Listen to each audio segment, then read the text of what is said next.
इतनी स्पष्टता है। ज्योति कुमार सिंह भी हमारे साथ जुड़ गए हैं कांग्रेस से। ज्योति कुमार सिंह, अगर इतनी स्पष्टता है तो फिर कभी कन्हैया कुमार को लेकर, पप्पू यादव को लेकर, सीट शेयरिंग को लेकर क्यों फिर इतनी अफवाहें और इतनी अटकलें?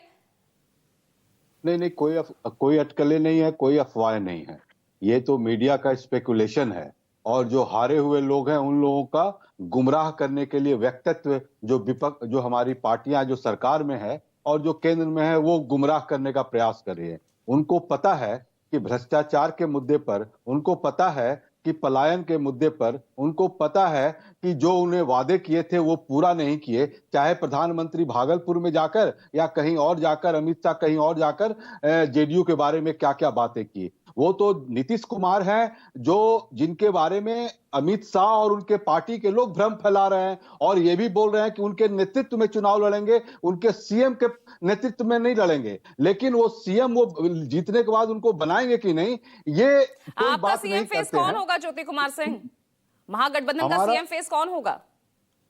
हमारे यहाँ जब अलायंस में लड़ेंगे तो हमारे जिनकी नंबर ज्यादा होंगे, जो हमारे जो संविधान में जो बातें हैं उसको फॉलो करेंगे। हम लोग उसको फॉलो करके जो बातें जी कह रहे हैं भाई तेजस्वी यादव घोषित सीएम फेस है महागठबंधन के, आप कह रहे हैं कि आफ्टर रिजल्ट्स वो तय होगा। नहीं, आफ्टर रिजल्ट नहीं बोल रहे, हम बोल रहे हैं संविधान, अगर वो बड़ी पार्टी है और उनके नंबर ज्यादा आएंगे तो कम वाले का, अगर 100 सीट उनके आते हैं, हमको 10 सीट आते हैं तो 10 वाले सीट वाले का तो सीएम नहीं बनेगा, वो तो 100 वाले का ही बनेगा। तो हम कह रहे हैं इससे पहले तो महागठबंधन का सीएम फेस कौन था? नीतीश कुमार तीसरे नंबर की पार्टी थी बिहार में। हाँ तो ठीक है, महागठबंधन, अब नीतीश कुमार हमारे साथ नहीं है, वो भारतीय जनता पार्टी जाने, उनके डिप्टी सीएम जाने वो क्या क्या बात बोलते हैं कि उनका दिमाग खराब है, उनके लायक नहीं है। चिराग पासवान क्या बोलते हैं कि वो तो बेकार है, वो लोग अपना बात समझे, लोग वहां समझ चुके हैं। हम लोग मुद्दों पर चुनाव लड़ रहे हैं और अगर तेजस्वी यादव एक मजबूत युवा है और अगर राजद को अच्छा सीट आती है, ज्यादा सीट आती है, तो क्यों नहीं सीएम बनेंगे? बिल्कुल बनना चाहिए, युवाओं के नेता हैं, इसमें कोई दो मत नहीं है। अगर कांग्रेस पार्टी भी अगर सीट है तो बात होगी, उस समय देखी जाएगी कि कितने किसकी संख्या है। लेकिन सीएम कौन बनेगा, हम लोग मुद्दे पर चुनाव लड़ रहे हैं और ये जो मुद्दे हैं वो बिहार को काफी अच्छा लड़ते अलग अलग नजर आते हैं। सीएम फेस को लेकर तनातनी यहां पर भी बरकरार दिख रही है। ये लड़ाई, आज की बैठक इसलिए बुलाई गई है ना कि भाई पप्पू यादव जो लगातार ये बात, और आपके भी नेता तो कह ही रहे ना ये बात, भाई पिछली बार जिस हार के लिए आपको जिम्मेदार ठहराया जाता है, आपको दी ही हारी गई सीटें दी थी जिस पर खुद आरजेडी कभी नहीं जीती। देखिए, ऐसी कोई बात नहीं है। आप जिस तरफ मोड़ के ले जाना चाहती हैं इस पूरे बहस को, बहस ये है आज के बिहार में कि क्या बिहार के युवाओं को, महिलाओं को, जो पॉलिटिकल पार्टियां हैं, चाहे वो बीजेपी है, जेडीयू है, कांग्रेस है, आरजे, वो उनको जस्टिस दे पा रही है कि नहीं।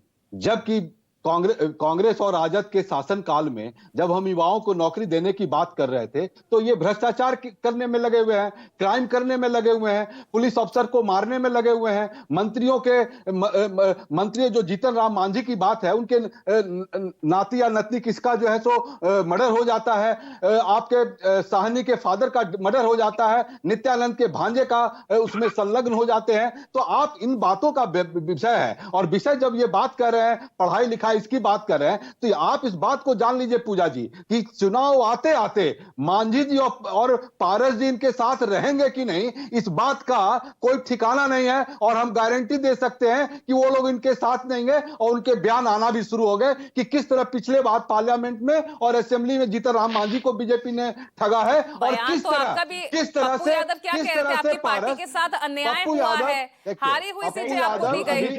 बयान तो पप्पू यादव का ये भी आया, तो अन्याय तो आपके साथ भी हुआ ना 2020 में। सुनिए पूजा जी, पप्पू यादव जी पूर्णिया से मेंबर ऑफ पार्लियामेंट हैं और वो उनकी अपनी एक आइडेंटिटी है। वो कांग्रेस पार्टी के अभी ऑफिशियल हमारे प्रोग्राम में आते होंगे लाइक माइंडेड विचार के हिसाब से, लेकिन उस तरह से अगर वो कुछ बोलते हैं वो उनका बयान है, पार्टी का बयान।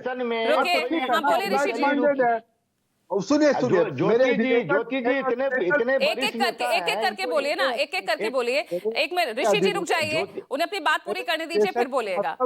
ज्योति जी जल्दी से पूरी कीजिए बात। अधिवेशन में पत्रकार भी आते हैं, हमारे अधिवेशन में एनालिस्ट आते हैं, वो भी आते हैं, हमारे पार्टी के मेंबर नहीं होते हैं, वो कोई हमारे, वो उनकी अपनी आइडेंटिटी, लाइक माइंडेड हैं, वो चाहते हैं सेकुलर फोर्स यहाँ मजबूत हो। और आपके तरह जिस तरह वहां पर चौधरी हैं, डिप्टी सीएम उस तरह के लोग हैं, और बाकी जो लोग हैं उस तरह के लोग न पनपे, तो उस तरह के लोगों को हम लोग साथ लेके तो चल आप रहे भी हैं। तो चाहते हैं ना कि इस बार आरजेडी उतना आगे ना बढ़े, इसलिए अभी से आपने बिहार चुनाव को लेकर कितना आपने कन्हैया कुमार को उतार दिया मैदान में, जबकि आप जानते हैं 36 का आंकड़ा है कन्हैया कुमार तेजस्वी यादव में। ये तो आप कोई बता रही हैं 36 36 का आंकड़ा है ना, बात कर रहे हम 36 का आंकड़ा है। जब हम आरएसएस से लड़ रहे हैं, बीजेपी से लड़ रहे हैं, उन मनुस्मृति को जो जिसकी विचारधारा को मानने और वाले उन्हीं कन्हैया कुमार के खिलाफ लगातार अपने कैंडिडेट्स उतारती है ना आरजेडी। ये सब क्या दिखाता है ज्योति कुमार सिंह? यहाँ पे रुकिए, ऋषि शंकर जी, जरा मुझे थोड़ा सा बताइए, इस वक्त चुनौतियां दोनों ही गठबंधनों में कहां खड़ी होती दिख रही हैं?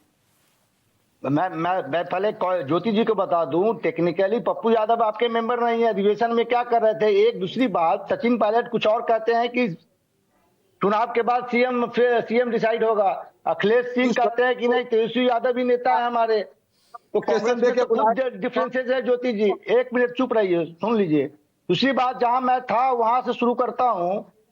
परसों या 2-3 दिन पहले एक बीजेपी के बड़े नेता नीतीश कुमार से मुलाकात करने जाते हैं। नीतीश कुमार ने स्पष्ट कहा कि सीटों का बंटवारा तो हो जाएगा, पहले सीएम फेस को लेकर आपके पार्टी का स्टैंड क्लियर कीजिए।